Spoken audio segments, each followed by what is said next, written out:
Just students to start with AS. So I welcome you all for this channel in AS level chemistry syllabus 2025 to 2027. AS की students को बहुत ही मेहनत required है कि वो करें, क्योंकि ये ओ लेवल से बहुत डिफरेंट है।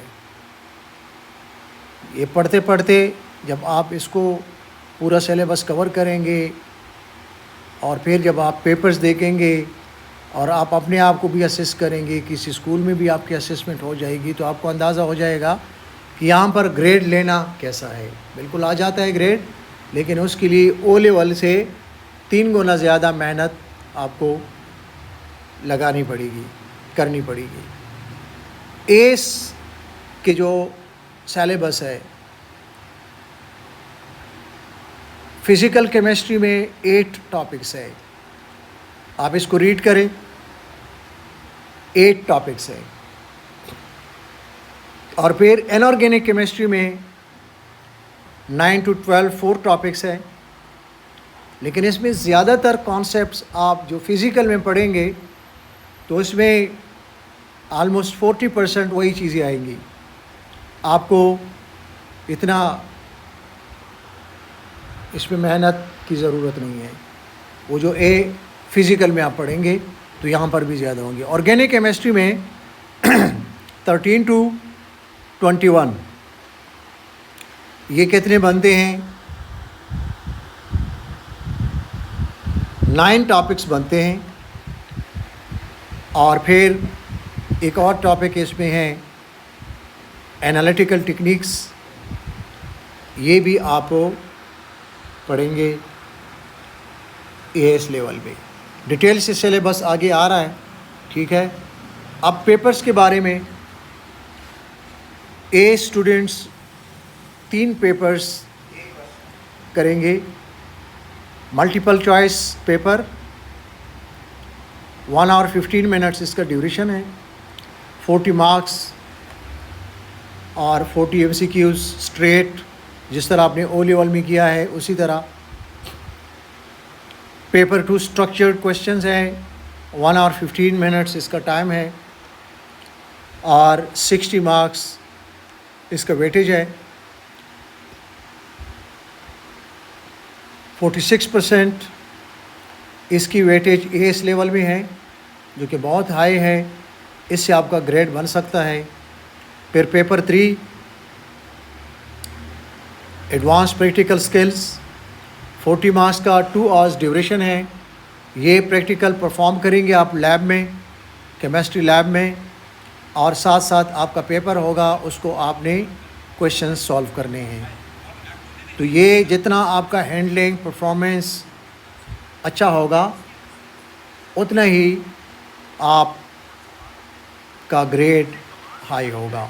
और अगर प्रैक्टिकल में आपका ए आता है तो डेफिनेटली आपका ओवरऑल ए आ सकता है, क्योंकि अक्सर स्टूडेंट्स इसमें लूज़ करते हैं मार्क्स, तो फिर वो ग्रेड अफेक्ट हो जाता है।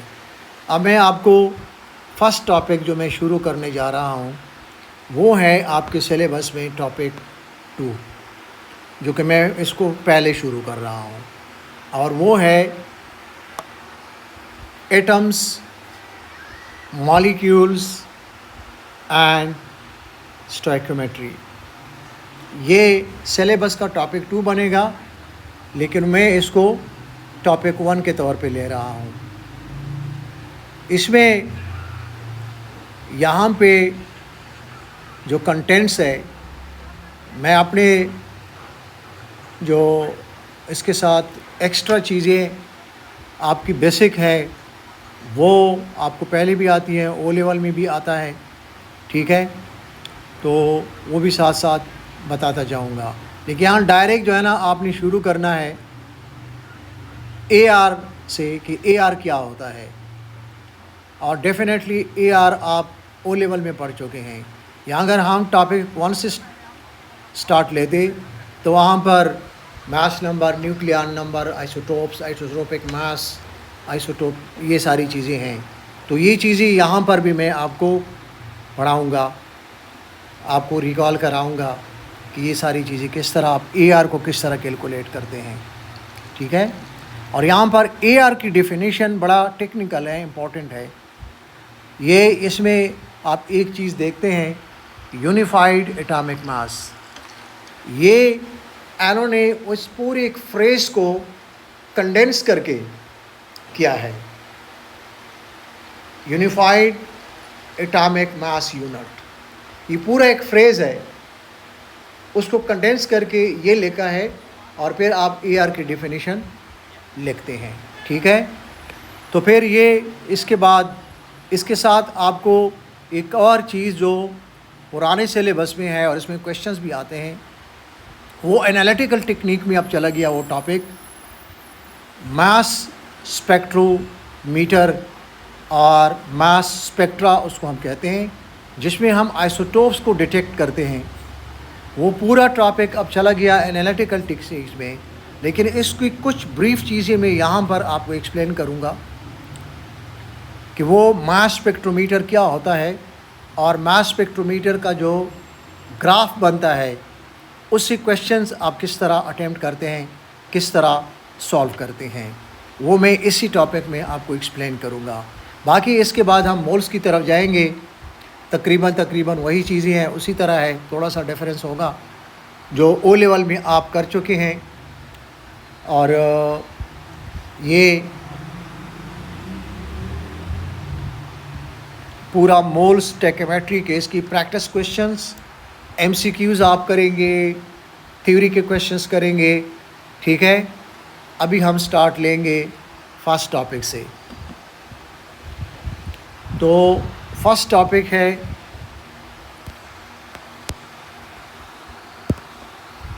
Atoms, molecules and stoichiometry.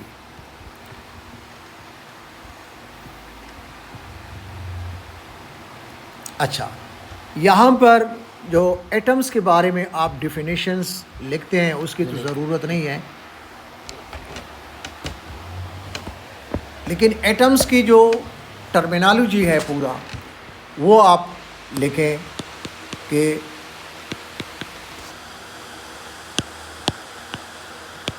Atomic number,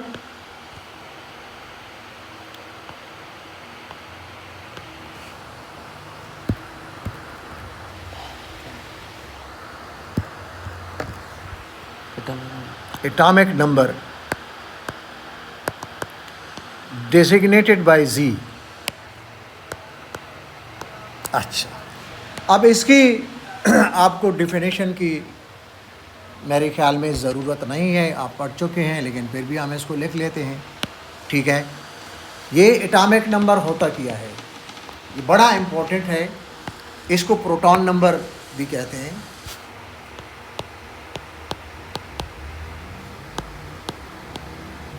proton number ये बड़ा फंडामेंटल है कि तमाम एलिमेंट्स का ये आइडेंटिटी है, ID है। क्या identity, ID।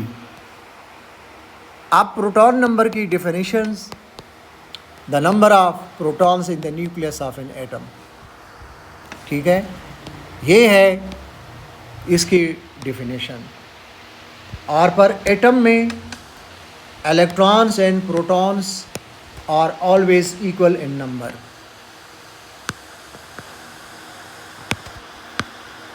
Protons and electrons are always equal.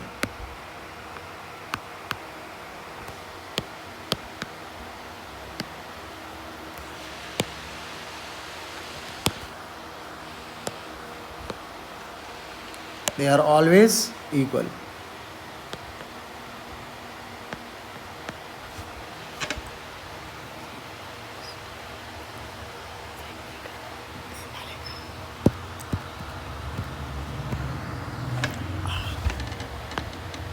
They are always equal.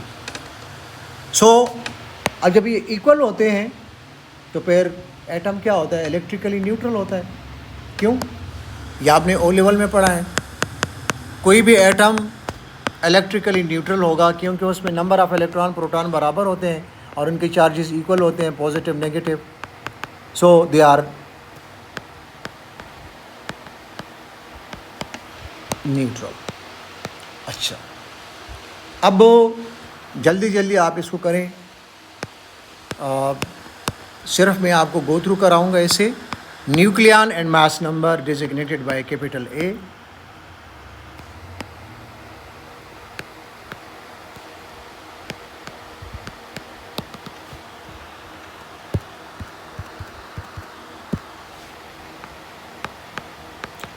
अच्छा, ये क्या होता है?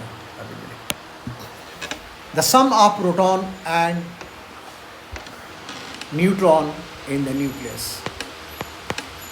ये टोटल मास कंस्ट्रक्ट करता है किसी एटम का। आगे जब हम AR कैलकुलेट करेंगे तो इसी बुनियाद पे करेंगे ना, मास नंबर पे करेंगे। मास नंबर इनफैक्ट वही एटॉमिक मास ही होता है, न्यूक्लियन इसको हम कहते हैं, लेकिन भी वही होता है। टोटल जो इसका मास होता है प्रोटॉन प्लस न्यूट्रॉन, क्योंकि इलेक्ट्रॉन्स बहुत ही लाइटर होते हैं तो इनके मास को हम इग्नोर करते हैं, ठीक है। अच्छा, अब ये तो बेसिक 2-3 चीज़ें हो गई इम्पॉर्टेंट है एटम के बारे में कि आपको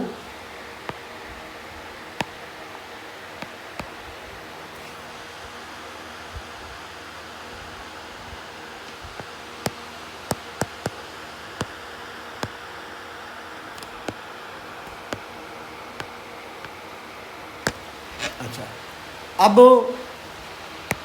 एक चीज़ है न्यूक्लाइड्स। ये बेसिक टर्म्स भी हैं, इनकी मीनिंग्स आपको आनी चाहिए कि न्यूक्लाइड्स क्या होते हैं।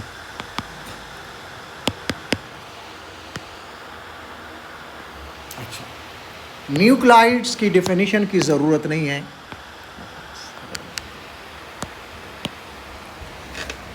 अगर आप इसकी डेफिनेशन भी लिखना चाहें, ये आपसे कोई डेफिनेशन नहीं पूछेगा।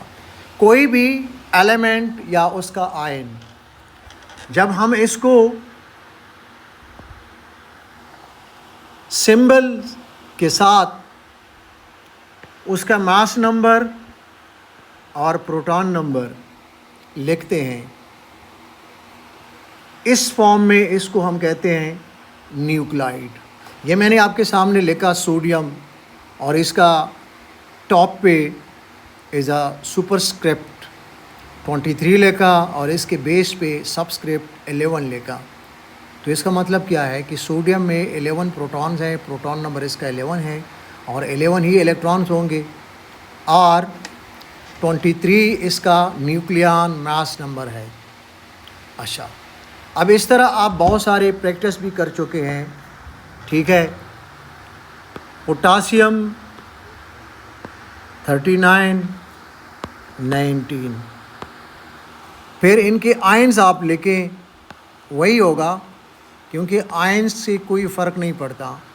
आपका ये डेटा 23 जैसे सोडियम आयन का मैं लिख रहा हूँ, ये उसी तरह होगा जो सोडियम एटम का है। पोटासियम आयंस +1 होता है, तो ये भी उसी तरह डेटा है। 39 इसका मास है और 19 इसका प्रोटॉन नंबर है।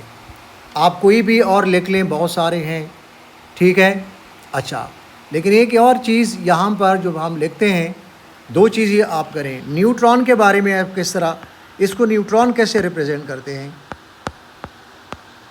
न्यूट्रॉन ये स्मॉल n से लेकर लिखेंगे आप, ये इसका मास 1 होता है और इसका ये प्रोटॉन नंबर जो हम लिखते हैं ये 0 होता है।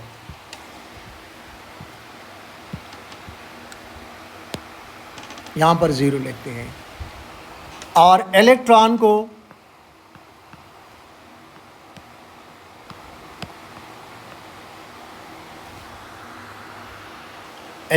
को आप इस तरह लिखते हैं, E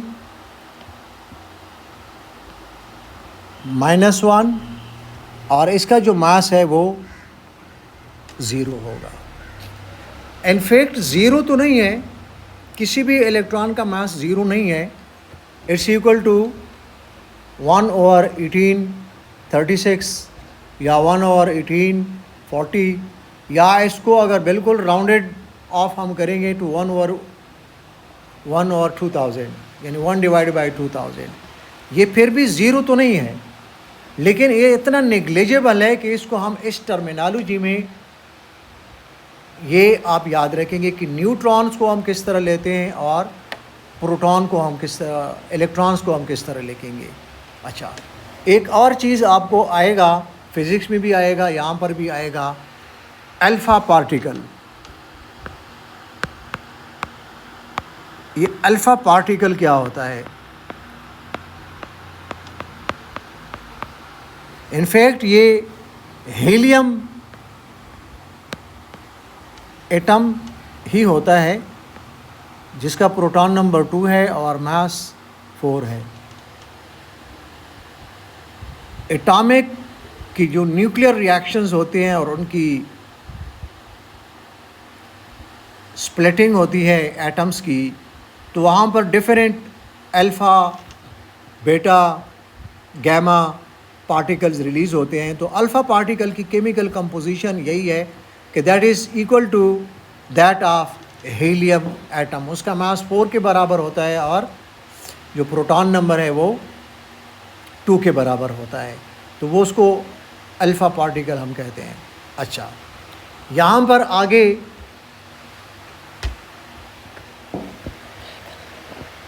आइसोटोप्स। अच्छा, अब आइसोटोप्स आप डिटेल से एटॉमिक स्ट्रक्चर में भी पढ़ेंगे।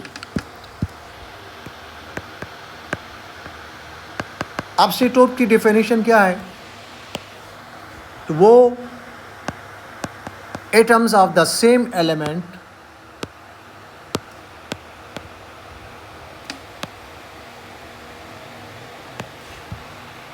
having the same proton number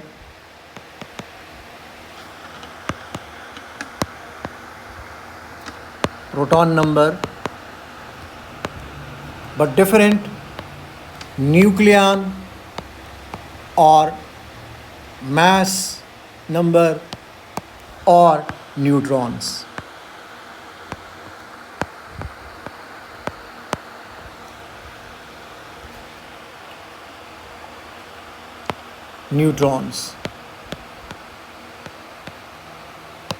अच्छा, ये डेफिनेशन आप आएगा कि डिफाइन, और फिर उसकी 2 मार्क्स होंगे, 1 मार्क होगा, जो भी होगा इसकी।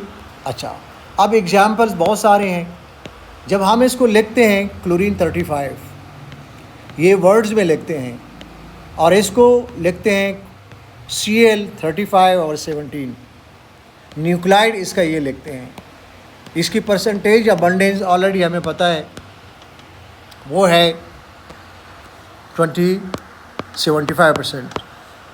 क्लोरीन 37, नेम क्लोरीन -37, इसका मतलब ये है क्लोरीन 37 ये आइसोटोप है ये, और इसकी परसेंटेज अबंडेंस है 25%। अच्छा, अब 75% और 25% मीन्स कि ये टोटल 100% हो गया। इट मीन्स कि chlorine has only 2 isotopes with this natural abundance. अच्छा, अब बाकी भी हैं, हाइड्रोजन के आइसोटोप्स हैं। हाइड्रोजन के आइसोटोप्स आप पहले भी पढ़ चुके हैं कि इसको हम कहते हैं हाइड्रोजन के आइसोटोप्स में पहला है प्रोटियम।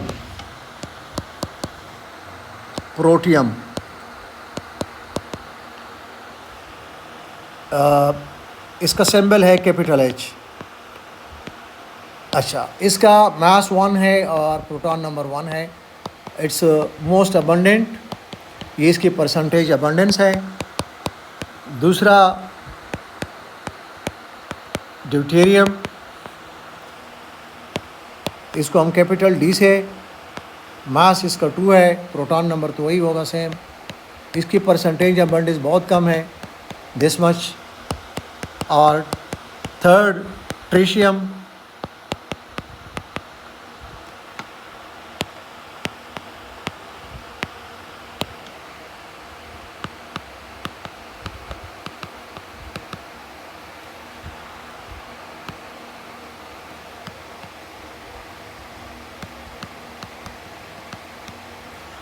ए रेडियो एक्टिव है, it does not exist naturally, तो इसके लिहाजा कोई परसेंटेज अबंडेंस नहीं है। इन दो फर्स्ट टू को अगर हम परसेंटेज ऐड करें तो it becomes to be 100।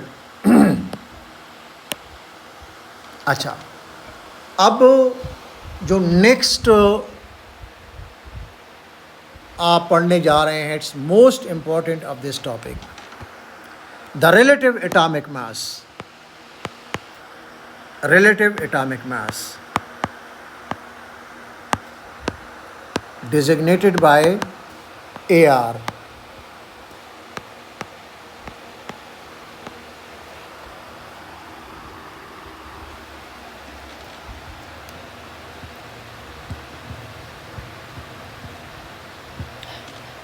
Designated by AR.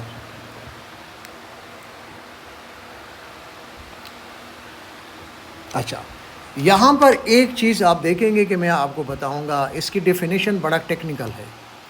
Definition के आप देखेंगे पास पेपर के क्वेश्चन में आपको दिखाऊंगा कि इसकी 3 मार्क्स भी आए हैं, और आप कहेंगे कि एक डेफिनेशन के 3 मार्क्स आ गए, बड़ा टेक्निकल है। अच्छा, अब ये रिसेंट 2 साल पहले इन्होंने ये डेफिनेशन में थोड़ा सा इन्होंने किया है कि इन्होंने एक चीज़ में एक फ्रेज़ ऐड किया है। अच्छा, आप जो पहले डेफिनेशन अगर ओ लेवल में थोड़ा सा आपको पता होगा, आप लिखते थे, क्या लिखते थे? AR की डेफिनेशन। एक मिनट, AR की डेफिनेशन पहले हम ये लिखते थे, it is the weighted average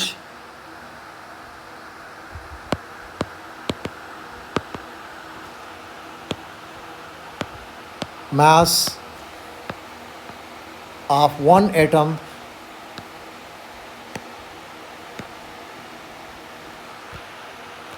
of an element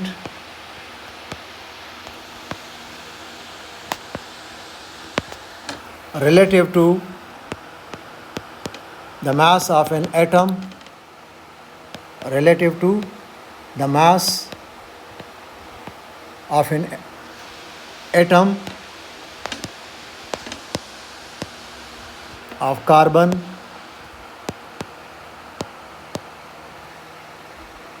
-12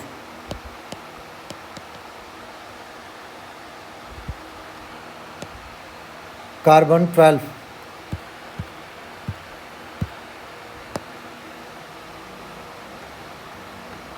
which is taken exactly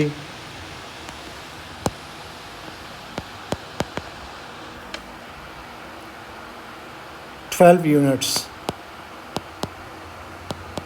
bracket AMU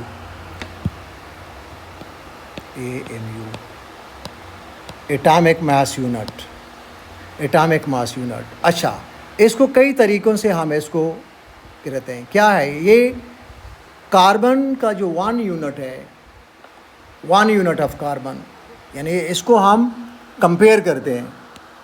ये दूसरी तरह भी आप लिख सकते हैं, the weighted average mass of one atom of an element compared with 1/12 of the mass of one carbon atom, which is exactly taken 12 units.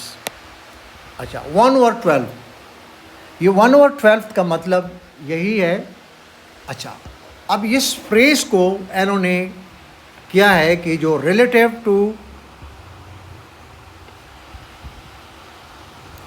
to the mass of an atom of carbon 12 which is taken exactly 12 units, इसको इन्होंने unified atomic mass unit लिया है। Unified atomic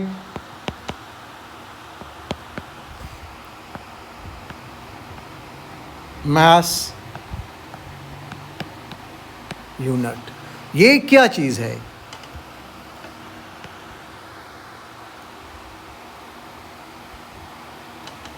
ये है, it is 1/12 it is 1/12,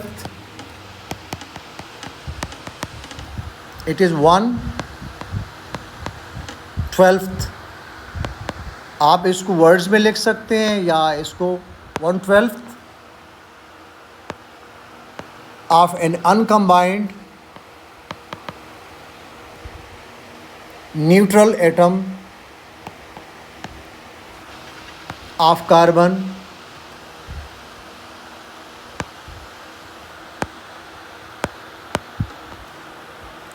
twelve. बस ठीक है, ये वही है। 1/12 का मतलब क्या होगा? अब कार्बन का जो मास है 1/12, यानी कार्बन का मास है 12। ये आइसोटोप्स है कार्बन का जो ज़्यादा अबंडेंट है। कार्बन की वजह से कार्बन 13 भी है, कार्बन 14 भी है, ठीक है। लेकिन कार्बन 12 के साथ हम कंपेयर करते हैं बाकी उसके मासेस। तो 1/12 को आप इसका जब लेंगे मैथमेटिकली 1 × 1/12 × 12। इनफैक्ट 1/12 ऑफ 12 का क्या मतलब है? ये मैथमेटिक्स है कि 12वां हिस्सा। अब टोटल मास कितने हैं? 12। 12 का 12th कितना होगा? 12th 1 के बराबर आता है। It's equal to 1 AMU, atomic mass unit. And this 1 unit taken as the standard of carbon with which we compare the masses of other elements to be how much heavier or lighter than 1 unit of carbon. There is no element which is lighter than 1 unit of carbon. Maybe some particle that we can obtain and the nuclear reactions during nuclear reactions, तो वो बहुत सारे minute particles भी आ सकते हैं। लेकिन ज़्यादातर जो एलिमेंट्स के मासेस हैं, सिंपल हाइड्रोजन है। हाइड्रोजन एग्जैक्टली 1 तो नहीं है, 1.00 समथिंग है, तो वो एग्जैक्टली 1 नहीं है, मोर देन 1 है, लेकिन उसको हम 1 लेते हैं तो वो 1 के बराबर है। बाकी जितने एलिमेंट्स हैं उनके मासेस कितने टाइम्स हाइयर है, तो उसको 1 यूनिट से कंपेयर करते हैं। अच्छा, अब ये यूनिफाइड आप लिखेंगे क्या? जो डेफिनेशन बनेगा वो क्या बनेगा? AR की डेफिनेशन अब आप ये लिखेंगे,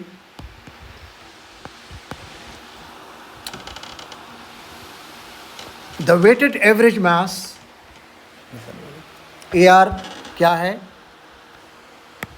the weighted average mass of one atom of an element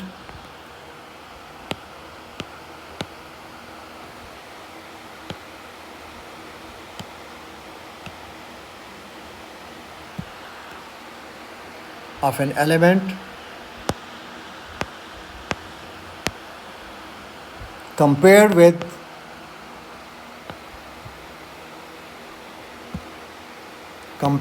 with the unified atomic mass unit.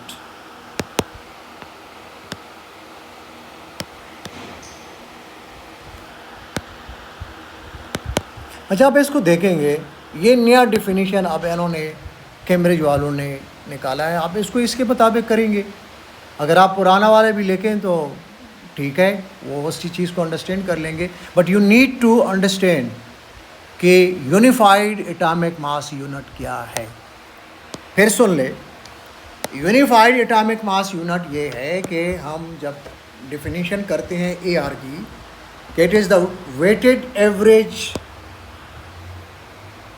mass of one atom of an element compared with 1/12 the mass of carbon 12 whose mass is exactly taken 12 units.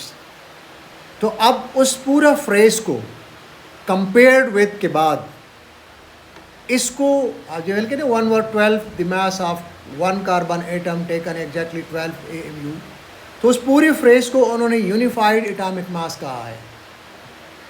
Unified atomic मास इन्होंने इसको कहा है.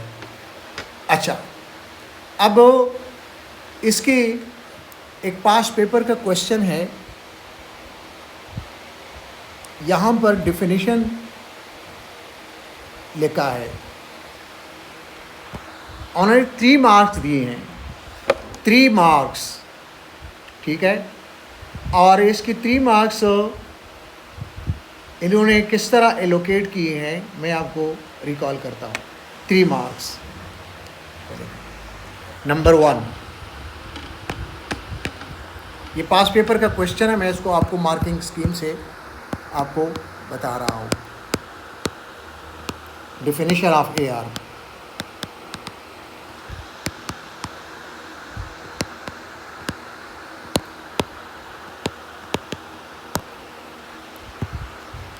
अच्छा, definition of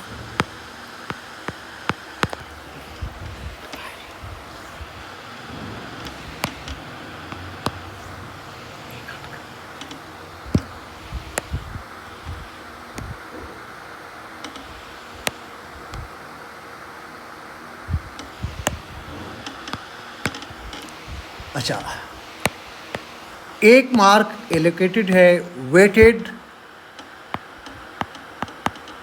weighted mean और average mass, यानी आप weighted of an atom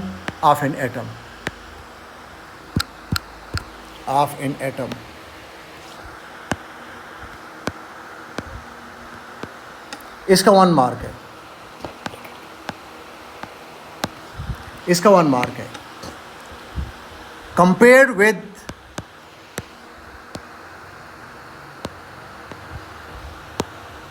carbon 12,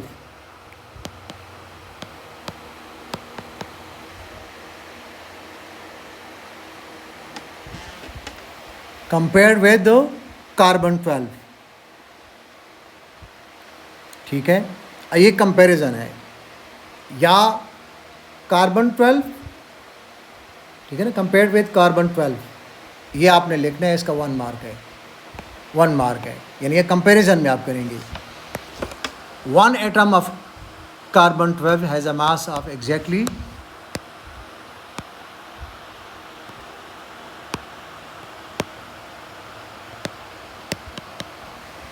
12.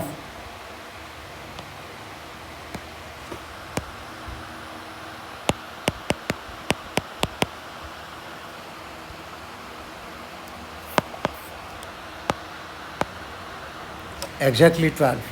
अच्छा, फिर आप इसको वही लिख सकते हैं कि ये पूरे उसका जो 0.3 है, इसको कहते हैं relative to 1/12 the mass of carbon 12, ठीक है. और इसकी फुल आप लिखेंगे तो इसकी 2 मार्क्स होंगे, ठीक है ना. अब ये डेफिनेशन जब आप इसको यूनिफाइड एटॉमिक मास के बारे में लिखेंगे तो क्या होगा, ठीक है ना. द वेटेड एवरेज, ये तो वेटेड एवरेज या वेटेड मीन आएगा, उसका 1 मार्क होगा. अब अगर 3 मार्क्स का ये आता है ना, ठीक है ना, mass of one atom of an element, फिर ये होगा वेटेड एवरेज होगा, फिर mass of 1 atom of an element होगा compared with the unified atomic mass, इसका 1 नंबर होगा. 3 नंबर ये हो जाएंगे. अभी जिस तरह आई डोंट नो कि वो किस तरह क्वेश्चन देंगे, ठीक है ना, लेकिन ये है डेफिनेशन रिलेटिव एटॉमिक मास की. अच्छा, अब देखिए, ये जिस तरह आप ओ लेवल में करते रहे हैं, कोई भी डेटा आप यूज़ करते हैं. यहाँ पर मेरे पास एक डेटा है, मैं यहाँ पर जल्दी से लिख लेता हूँ. नियॉन 20, इसका एक आइसोटोप है 90.0 9%। इसका दूसरा आइसोटोप है नियॉन 21, इसका मास है और इसकी परसेंटेज अबंडेंस है 0.3%। और इसका थर्ड आइसोटोप है नियॉन 22, इसकी परसेंटेज अबंडेंस है 8.8%। अच्छा, इसका AR कैसे कैलकुलेट करते हैं? वो कोई मुश्किल नहीं है, इजी है। मास ऑफ पहला जो आइसोटोप है 20 वाला, 20 इंटू 90.9 प्लस 21 इंटू 0.3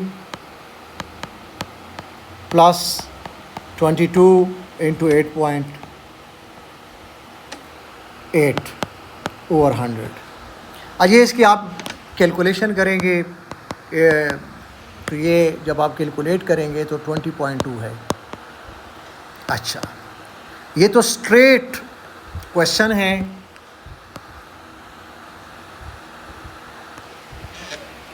इसका आंसर जो आप ओ लेवल में करते रहे हैं उसी तरह है।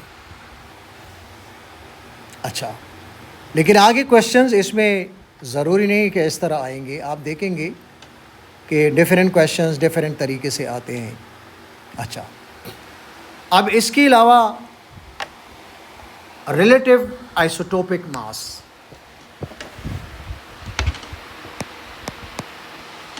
इसकी डेफिनेशन भी वही है। ठीक है, ये भी आएगा। अब आगे कि ये रिलेटिव आइसोटोपिक मास क्या है, इसको कैसे डिफाइन करते हैं सुन ले पहले। रिलेटिव आइसोटोपिक मास किसी भी एक आइसोटोप की मास की हम बात करते हैं। मसलन अगर क्लोरीन की आप 2 आइसोटोप्स हैं, which isotope you are talking about? The one whose mass is 35, the other whose mass is 37। If we talk about 37 तो कहेंगे ये the isotopic mass of chlorine 35 is the weighted average या mean. ठीक है,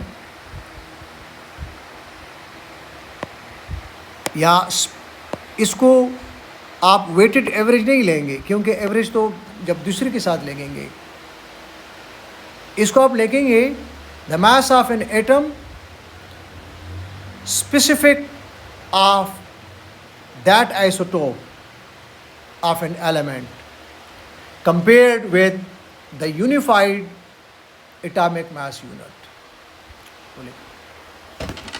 isotopic mass की क्या definition है relative? It is the mass of an atom. इसमें एवरेज लिखने की ज़रूरत नहीं है। It is the mass of an atom of a specific isotope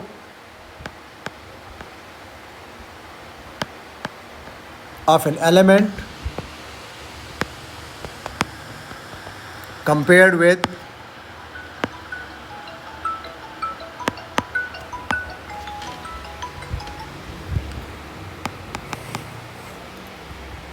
compared with the unified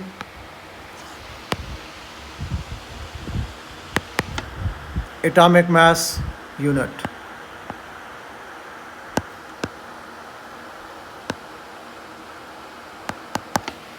अच्छा, ये भी आ सकता है। इसकी डिफिनीशन आप इस तरह करेंगे। ठीक है, तो